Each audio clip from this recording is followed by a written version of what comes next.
It's great to welcome Ali back to the studio this evening. How Hello. you doing? Yeah, good, thank you. You're good. You brought your better half with you this evening. Well, my other half. I don't know if it's my better I think half. that's fair. Well, let's not have a domestic now. You don't want to be insulting your host, do you? There you go. No, that's true. It's been great. We've had you on for a number of weeks. We had a little break over half term, Yeah. didn't we? But we've done all sorts of things so far. Keeping health in mind. Go on then, shout me out. We started with exam stress. We did. Then we talked about anxiety. Yep. Last week we talked about body image and self-esteem. Yes, And then today we're going to talk about depression. we are. So, I mean, a subject we probably have all heard of this term. I'm really depressed today. But Yeah. actually, what is depression? Let's define what that means to start with.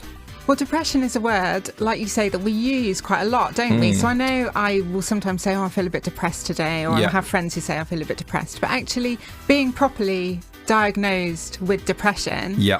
is quite different to feeling low in mood. Yeah. Feeling low in mood is a natural way to be. We're not always going to be feeling great. I think life will throw things at us which will make us feel more low than we might Yeah. feel at other times. Yeah. And that's perfectly fine Yeah. and normal. When it crosses over into depression is when you might need to do something about it. And there might be a few different things that might happen if you actually are depressed. Okay. So, Go on. would you like to know what they are? Tell me. Okay. So you might have a sleep disturbance. So you might find it really hard to get off to sleep. Yeah. You might be running over loads of things in your head. You might not be able to drop off. Or you might wake up really early in the morning, much earlier than you would do normally. Yes. And kind of have a head filled with loads of different things. Yes. That's one of the things that might happen. Another thing is you might have a change in your appetite. So you might eat more. Some people overeat if they're feeling depressed. Okay. Or you might eat less, so your appetite might just completely drop off, and you might find it really hard to eat. You might find it just not have any kind of desire to eat at all. Another thing is that you might feel really hopeless about your situation. You might think, I can't see anything good in life at all. Yeah. I've got nothing to look forward to. I don't see the point in doing the things that I normally do. You might really struggle to get yourself motivated to do the things that you have to do, or even to get out of bed in the morning. Yeah. So feeling hopeless and not motivated. And then also not being able to concentrate. So you might sit down and try and read a book or something, and you might just get stuck at the first line and not be able to read on. Yeah. So all of those things can be signs that actually you're depressed, that your mood is so low that you might need a little bit of help with it. So, Viv, you had a great question, didn't you? Yeah, like is there kind of a line between being sad and being depressed? Yeah, that is a great question, because I think it's quite hard to answer because it will look different, much different for each person. So for me, being actually depressed might look really different from you or anyone else who's here. Yeah. And I think a good rule is that if it's interfering with your normal activities of living, Like your life's coming to a halt. sort of thing. exactly. Yeah, right. If you can't get motivated to do stuff, you can't sleep, you can't eat, all those things, if it's being really disrupted, and also if it's going on for a really long time, then that can be a sign that you need to get some help. Okay. So one of the things people often say if someone's depressed is, what have you got to be depressed about? And so actually it's a fairly good benchmark, is that if actually you struggle to find an answer to that question, it's probably depression and not sadness. 'Cause if Okay. you know what it is, Yeah. if you know why you're sad, Yeah. like, you Yeah. know, I'm sad because England... no, we won't mention football, will we? Then Is it a round number still? it was a round number when we came in the Or is that studio. a negative Two round number? numbers when we came in the studio. So, you know, you can understand why people might be sad about that, but that's not the Sure. same as depression. So, you know, if people say, well, what have you got to be depressed about? If you don't know the answer, it's probably depression. Right, yeah. Okay. Yeah. Okay. Good question. So, obviously, causes of this, we've kind of gone over that, but what other things can trigger this? So, for example, I might have, I've got another condition. I was just trying to think what I said earlier now. Asked the question that I might have dementia, for example. Does that lead on to depression as well? Well, it can do. Depression's something that can exist just on its own, or it can be in combination with other things that we might have. So, for example, anxiety and depression often go together. Okay. And often if people are diagnosed with an illness like dementia Yeah. or another physical illness, then Yeah. quite often the depression might come along too, because it's really hard to adjust to being unwell, and especially if Yeah. you know that that's going to be a life-limiting condition such as dementia, then often people will also have depression alongside it. Sure. So that can happen. It often comes along when there are other really difficult things going on, Yeah. but Yeah. rather than having a measured response where, for example, after a bereavement or something, one would be upset for a while or unable to function for a while, that would still be classed as healthy. Okay. But you are more likely to become depressed in that you could potentially, that could be a trigger to then make it so that you're unable to cope long beyond what would normally be called a grief response. Fair enough. Okay. Well, look, we've defined what it is. I'm going to play us a track, and then we'll come back afterwards and we'll find out what we can do about this. If anyone's listening to this at the moment, they can say, right, we'll come back and give us some tips in a minute. We're going to play this for you now. This is Kasabian, also playing at Glastonbury, are they, Yeah, Viv? They are. headlining. They are. You're excited about this? Yeah. What day are they playing? Sunday. Sunday. Sunday. Sunday. Sunday. Fantastic. This is Kasabian. This is Underdog.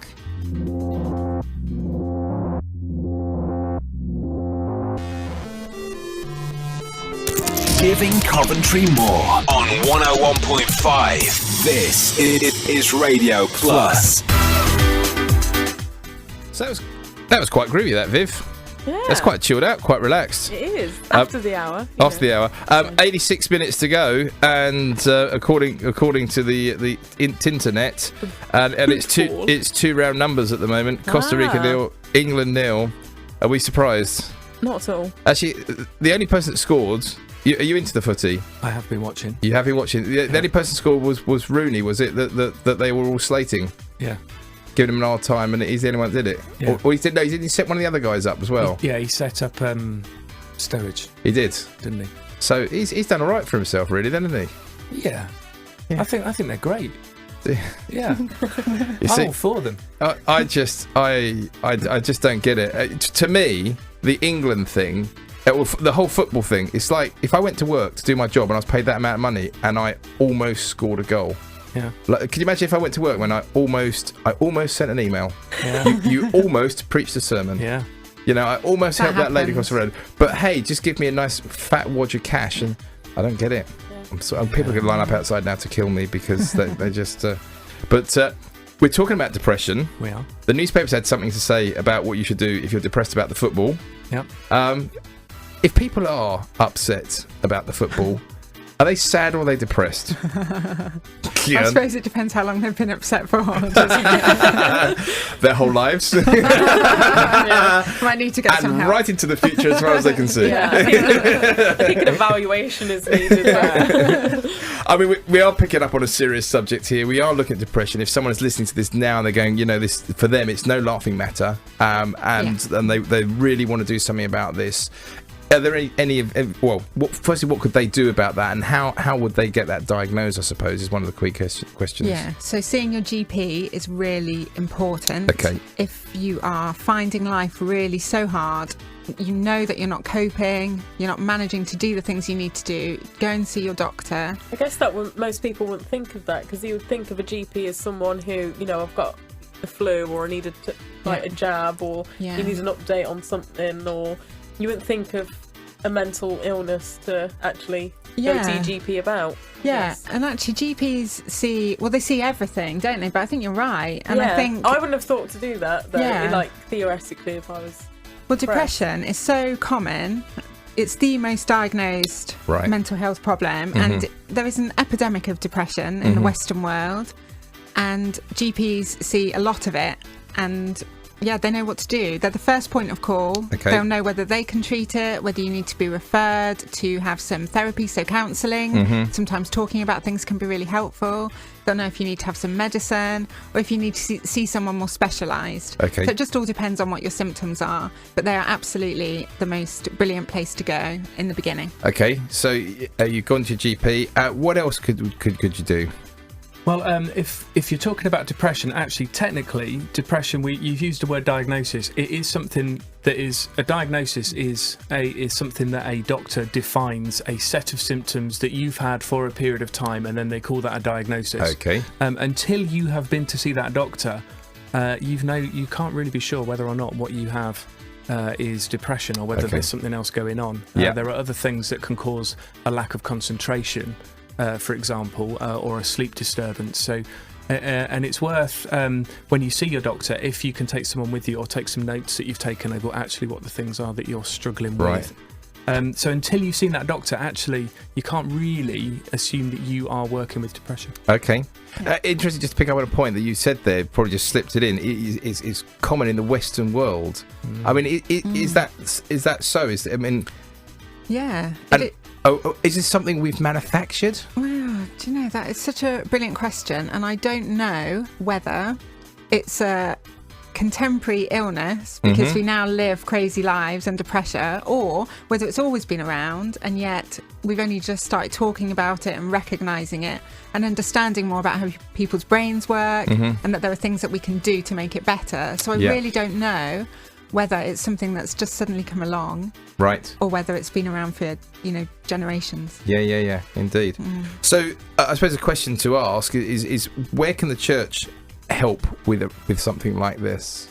Well, it's something I come across a lot as a leader of a church, that often people will turn up hoping or anticipating that in some way their faith is going to set them free from whatever is binding them. And and depression is very common, and I have witnessed many people then having on top of their depression a feeling of guilt that they are not good enough to be healed, or that they are unable to feel the joy of the Lord because somehow it's not managed to reach them, and actually felt alienated by church when they are depressed, where I would say that's absolutely the last thing that should be happening. The church should not be alienating anyone, particularly broken people who are struggling are in need of help.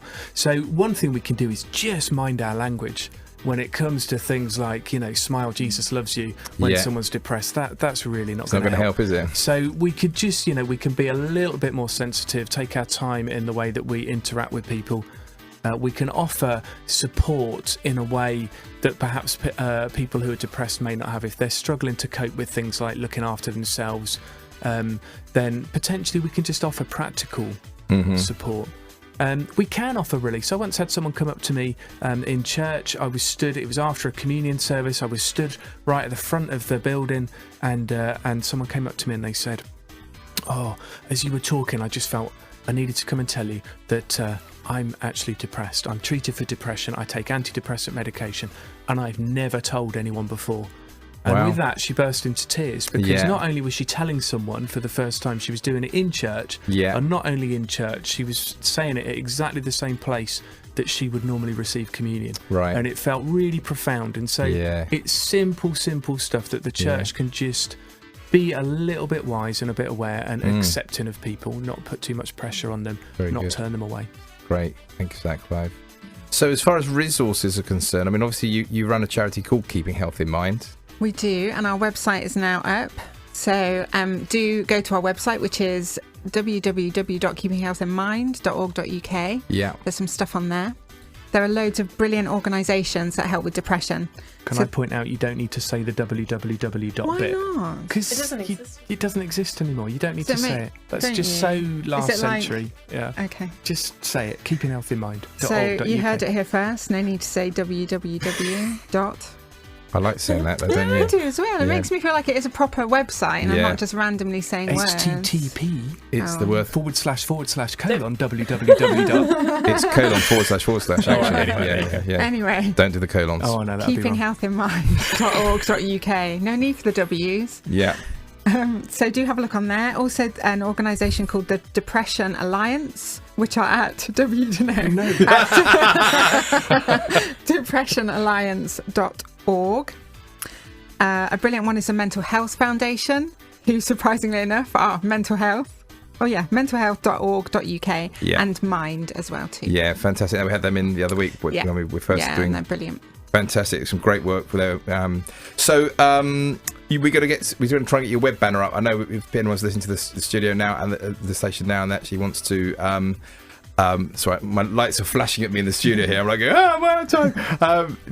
We'll get you a banner ad up there. Brilliant. So if you're listening at the moment, people will have that and have a good click through to find out what's going on. So fantastic. Any closing thoughts, Clive?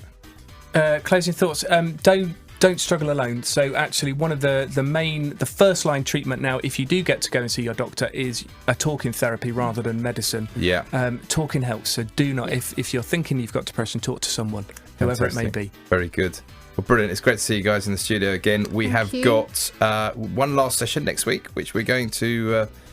We're going to talk about self-harm. Self-harm. Yeah, and I've got Dr. Lorraine Hyam coming in, who's a clinical psychologist. Fantastic. Yeah. Brilliant. Well, we look forward to that. Thank you for coming into the studio. It's great to have you with us again this week.